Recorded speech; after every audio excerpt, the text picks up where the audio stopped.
വരാനിരിക്കുന്ന ലോക്സഭാ തെരഞ്ഞെടുപ്പിൽ നല്ലൊരു വിജയം ലക്ഷ്യമിട്ട് ജനക്ഷേമകരമായ ഒട്ടേറെ പ്രഖ്യാപനങ്ങളുള്ള ഇടക്കാല ബജറ്റായിരിക്കും ധനമന്ത്രി നിർമ്മല സീതാരാമൻ അവതരിപ്പിക്കുക എന്നാണ് പലരും പ്രതീക്ഷിച്ചത്. എന്നാൽ വെറും 58 മിനിറ്റ് മാത്രം നീണ്ട തന്റെ 6ാമത്തെ ബജറ്റ് പ്രസംഗത്തിൽ അത്തരത്തിലൊരു പ്രഖ്യാപനവും ഉണ്ടായിരുന്നില്ല. മാത്രമല്ല, മിഡിൽ ക്ലാസ് ഏറെ പ്രതീക്ഷിച്ചെങ്കിലും ആദായ നികുതി പരിധിയിൽ മാറ്റം വരുത്തുക പോലും ചെയ്തിട്ടില്ല.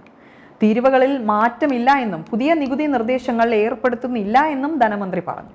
ബജറ്റിൽ വൻ പ്രഖ്യാപനങ്ങൾ ഉണ്ടായാൽ അത് മോദി സർക്കാരിന്റെ തെരഞ്ഞെടുപ്പ് വാഗ്ദാനമായി വ്യാഖ്യാനിക്കപ്പെടുമായിരുന്നു.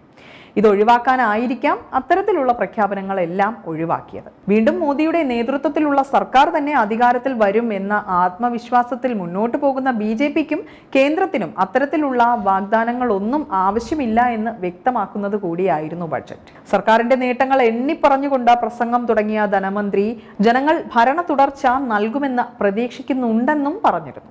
2047 ഇന്ത്യയെ വികസിത രാജ്യമാക്കി മാറ്റുമെന്നും ആ ലക്ഷ്യത്തിലേക്കുള്ള യാത്രയിലാണ് രാജ്യം ഇപ്പോഴെന്നും പ്രസംഗത്തിൽ ധനമന്ത്രി വ്യക്തമാക്കി. മോദി സർക്കാർ അഭിമാന പ്രശ്നമായി കാണുന്ന PM Mudra Yojana, PM Awas Yojana, PM Vishwakarma Yojana തുടങ്ങിയ പദ്ധതികളെക്കുറിച്ച് പ്രസംഗത്തിൽ പേരെടുത്ത് പറഞ്ഞ് പരാമർശിക്കുകയും ചെയ്തു. 2024 ലോക്സഭാ തെരഞ്ഞെടുപ്പിൽ മോദിയുടെ നേതൃത്വത്തിൽ അധികാരത്തിലെത്തുമെന്നാണ് BJPയുടെ പ്രതീക്ഷ.